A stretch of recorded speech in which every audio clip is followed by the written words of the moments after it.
అందరికీ నమస్కారం. దేవుళ్ళు, దేవతలు ఎత్తే అవతారాల్లో ఒక్కొక్క అవతారానికి ఒక్కొక్క ప్రయోజనం, ఒక్కొక్క లక్ష్యం ఉంటుంది. దుష్ట శిక్షణ చేసి, శిష్ట రక్షణ చేయటమే వీటి ముఖ్యోద్దేశంగా కనపడుతుంది. అదే సుబ్రహ్మణ్యేశ్వర స్వామి అవతారంలోనూ గోచరమవుతుంది.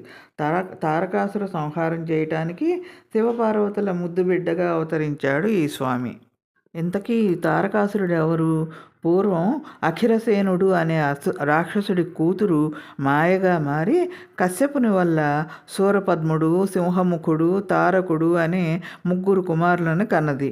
వారు శివుని వరప్రసాదం వల్ల అజేయులై దేవతలను, మనుషులను, ఋషులను బాధిస్తూ ఉన్నారన్నమాట. వారి ముగ్గురిలో తారకాసురుడు తన అపారమైన తపశ్శక్తితో బ్రహ్మదేవుని నుండి ఒక వరం పొందాడు. కేవలం శివుని అంశతో జన్మించిన శిశువు చేతిలోనే తనకు మరణం సంభవించాలి అని వరం కోరుకున్నాడు. ఆ సమయంలో శివుడు సతీదేవి వియోగానంతరం తీవ్రమైన తపస్సులో ఉండి వివాహానికి దూరంగా ఉన్నాడు. దీనితో తనకు మరణం లేదని తారకాసురుడు లోకాలను పీడించడం మొదలుపెట్టాడు. తారకాసురుడు పెట్టే బాధలు పడలేక దేవతలందరూ కలిసి బ్రహ్మదేవుడి వద్దకు వెళ్ళి మొరపెట్టుకున్నారు. అప్పుడు బ్రహ్మ శివుడు తపోధ్యానంలో ఉన్నాడు. శివుడు తపస్సు మానేసి పార్వతీదేవిని పరిణయమాడేట్లు చేస్తే తర్వాత జన్మించే కుమారుడు తారకాసుడిని అంతమొందిస్తాడు అని చెప్పాడు. ఆ మాటలను విన్న దేవతలు శివుడు తపస్సు వీడి పార్వతిని వివాహం చేసుకునేలాగా ప్రేరేపించేందుకు మన్మధుడిని పంపగా శివుడు తన మూడో నేత్రం తెరిచి మన్మధుడిని దహించి వేశాడు. అయితే తారకాసుడిని అంతమొందించవలసిన అవసరాన్ని గుర్తించిన శివుడు అప్పటికే ఎంతో కాలం నుండి తనను భర్తగా పొందేందుకు నిద్రాహారాలు మాని తపస్సు చేస్తున్న పార్వతీదేవిని వివాహం చేసుకున్నాడు. కొద్ది కాలం పాటు వారిద్దరూ అంటే శివుడు, పార్వతి ఏకాంతంగా ఆనందిస్తున్న సమయంలో దేవతలు శివపార్వతుల యొక్క సంయోగాన్ని భగ్నం చేస్తారు. ఆ సమయంలో విడుదలైన శివుని యొక్క అపారమైన తేజస్సు అంటే రేతస్సు అంటే ఆ శక్తిని శివుడు అగ్నిదేవుడికి అందిస్తాడు. అగ్నిదేవుడు ఆ శక్తిని భరించలేక భూదేవికి ఇస్తాడు. భూదేవి కూడా ఆ అపారమైన తేజస్సును, శక్తిని తట్టుకోలేక ఆ రేతస్సును గంగా నదిలోకి వదిలేస్తుంది. ఆ తేజస్సును అగ్నిదేవుడు తట్టుకోలేకపోయాడు, భూదేవి తట్టుకోలేకపోయింది. చివరికి గంగాదేవి కూడా తట్టుకోలేక దానిని వాయుదేవుని సహాయంతో తన తీరంలో ఉన్న రెల్లుగడ్డిపై వదిలేస్తుంది. అలా కైలాసం నుండి రెల్లు పొదల్లోకి చేరిన శివుని రేతస్సు నుండి శివ తేజస్సుతో 6 ముఖాలతో 12 చేతులతో దివ్యమంగళ స్వరూపుడై మార్గశిర శుద్ధ షష్ఠి నాడు ఒక బాలుడు ఉద్భవించాడు. ఆయనే శ్రీ సుబ్రహ్మణ్యేశ్వర స్వామి.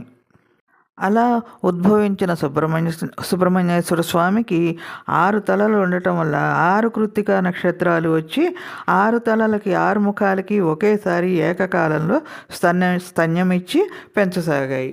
దీన్ని మరో విధంగా కూడా చెప్తారు.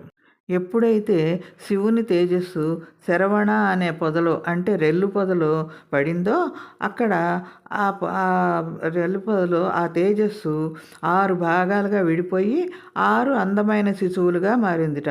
కృత్తికల పోషణ ఆ శిశువులను 6 తల్లులైన కృత్తికా నక్షత్రాలు తమ బిడ్డలుగా భావించి పాలు ఇచ్చి పెంచారు. వారు 6 ఋషిపత్నులు. ఆ సమయంలో అక్కడికొచ్చిన పార్వతీదేవి ఆ 6 శిశువులను ఒకేసారి ప్రేమతో ఆలింగనం చేసుకోగా ఆ 6 శరీరాలు ఒక్కటే 6 ముఖాలు అంటే షణ్ముఖుడుగా మరియు 12 చేతులతో ఉన్న ఒకే దివ్య శిశువుగా మారాడు అని చెప్తారు.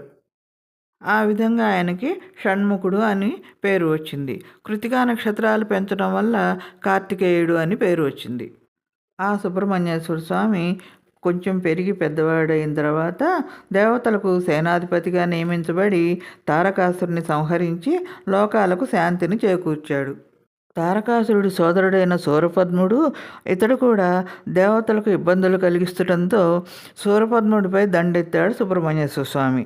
ఆ యుద్ధంలో శూరపద్ముడు ఒక పక్షి రూపాన్ని ధరించి స్వామితో పోరాడుతుండటంతో సుబ్రహ్మణ్యేశ్వర స్వామి శూలాయుధం ప్రయోగించగా ఆ పక్షి రెండుగా ఖండింపబడింది అని చెప్తారు.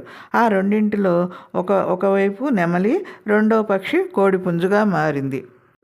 అప్పుడు శూరపద్ముడు సుబ్రహ్మణ్యేశ్వర స్వామిని గెలవటం అసాధ్యం అనుకొని ఆయన సామాన్యుడు కాదని తెలుసుకొని అతన్ని శరణు కోరుకుంటాడు. అప్పుడు నెమలిని వాహనంగా, కోడిని ధ్వజంగా అంటే ధ్వజం పైన జెండాలో ఉంచుకున్నట్టుగా పురాణంలో వర్ణింపబడింది.